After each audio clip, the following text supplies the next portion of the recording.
വഴിവിളക്കെല്ലാം അണഞ്ഞൊരാ രാത്രിയിൽ ഞാൻ കണ്ട നക്ഷത്രം നീയായിരുന്നു. ദൈവരാജ്യം എന്നൊരു കോൺസെപ്റ്റിനെ മനസ്സിലാക്കാൻ കഴിയാതെ അതിനെ അംഗീകരിക്കാതെ പോകുന്ന ഒരു കൂട്ടം പുതിയ തലമുറയെ ക്രിസ്തു എന്ന് വിമർശിക്കുകയാണ്.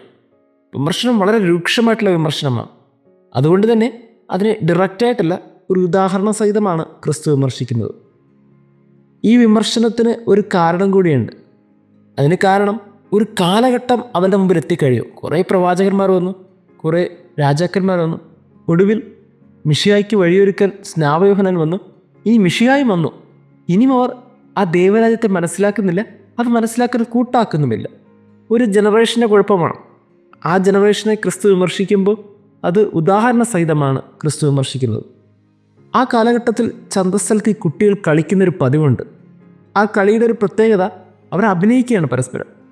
അതിൽ കുറച്ച് നിയമങ്ങളൊക്കെ ഉണ്ട്. ആ നിയമങ്ങളാണ് ഇന്ന് ക്രിസ്തു വിമർശനാത്മകമായി പറയുന്നത്. ഒരു കൂട്ടരുടെ കളി ഇങ്ങനെയാണ്. വിവാഹ ആഘോഷങ്ങളും സംസ്കാര ചടങ്ങുകളും അവിടെ അഭിനയിക്കും. ഈ അഭിനയിക്കുന്ന നിമിഷം അവരെ കൂടെ ഇരിക്കുന്ന കുറേ പേര് കുഴലൂതുമ്പോൾ അടുത്ത ഘടം നൃത്തം ചെയ്യണം. പക്ഷെ അവർ ചെയ്യുന്നില്ല. ആ കളി മുന്നോട്ട് പോകുന്നില്ല. അതേപോലെ മറ്റു സൈഡ് നടക്കുന്നൊരു കളിയെക്കുറിച്ചാണ് ക്രിസ്തു അടുത്തൊരു വിമർശനം.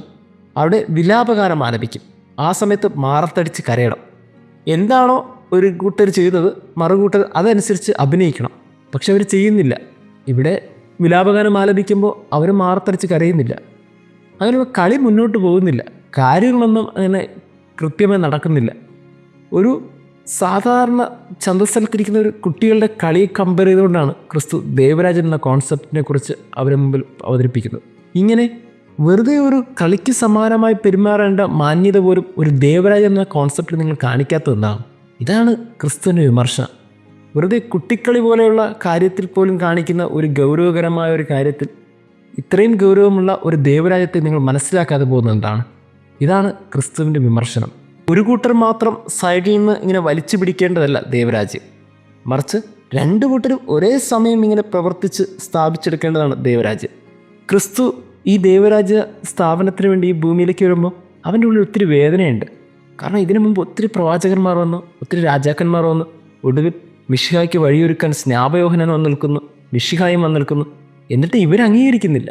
അവർ വീണ്ടും നിയമങ്ങളൊക്കെ തെറ്റിക്കുന്നു, ഓരോ കുറ്റങ്ങൾ പറഞ്ഞു തുടങ്ങുകയാണ്. സ്നാപയോഹന്നാൻ വന്നപ്പോൾ ഭക്ഷിക്കാത്തവനും പാനം ചെയ്യാത്തവനുമായി അവർ ചിത്രീകരിച്ചു. അവനെ പിശാച് ബാധിൻ എന്നൊക്കെ പറയുന്നു. മനുഷ്യപുത്രൻ വരുമ്പോൾ ഭക്ഷിക്കുന്നവനും പാനം ചെയ്യുന്നവനുമായിട്ട് അവർ വന്നു. അവനെ ഭോജനപ്രിയനും വീഞ്ഞുകുടിയനും ചുങ്കക്കാരനും പാപികളോടും സ്നേഹിതനോടൊപ്പം കൂട്ടുകൂടുമെന്ന് പറയുന്നു.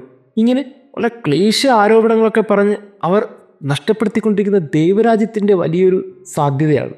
അവർ നഷ്ടപ്പെടുത്തിക്കൊണ്ടിരിക്കുന്നത് രക്ഷകനെ മനസ്സിലാക്കാനുള്ള ഒരു സമയത്തെയാണ്.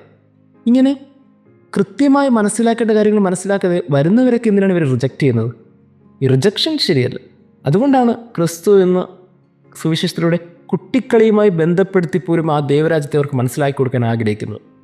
പ്രിയമുള്ളവരെ, ദൈവരാജ്യം എന്നാൽ ദൈവവും നമ്മളും ഒരുമിച്ച് മുന്നോട്ട് പോകേണ്ട ഒരു യാത്രയാണ്. ഈ ഭൂമിയിലെ ജീവിതത്തിനിടയിൽ നമ്മൾ സംജാതമാക്കേണ്ട ഒരു യാഥാർത്ഥ്യത്തിൻ്റെ പേരാണ് ദൈവരാജ്യം. അത് ക്രിസ്തുവിൻ്റെ കരവും പിടിച്ച് ക്രിസ്തുവിനോടൊപ്പം നടന്ന് ഓരോരുത്തരും അവരുടെ ജീവിതത്തിൽ പൂർത്തീകരിക്കണം. അതാണ് ദൈവരാജ്യം. നമുക്കെല്ലാവർക്കും വേണ്ടി ക്രിസ്തു കാൽവരി നെറുകയിൽ മരിച്ചു. നമ്മുടെ എല്ലാവരുടെ രക്ഷയ്ക്ക് വേണ്ടിയും ആ രക്തം അവിടെ ചിന്തപ്പെട്ടു. ഇനി ആ രക്തം സ്വീകരിക്കാൻ, ആ രക്തത്തിൽ പങ്കുകൊണ്ട് ജീവിക്കാനുള്ള തയ്യാറെടുപ്പ് നമ്മളും കൂടി ഉണ്ടാകണം. അതാണ് ഒരു ചെറിയ കുട്ടിക്കളിയിൽ പോലുമുള്ള നിയമം. എല്ലാവരും ഒരുപോലെ ആ നിയമം പാലിച്ച് മുന്നോട്ട് പോകണം. നമ്മൾ ഉണ്ടാക്കുന്ന ഒരു റിജക്ഷൻ അത് വലിയൊരു ദൈവരാജ്യത്തിൻ്റെ മനോഹര സാധ്യതയുടെ റിജക്ഷനാണ്. ക്രിസ്തു പുൽക്കൂട്ടിലാണ് പിറന്നു വീണത്.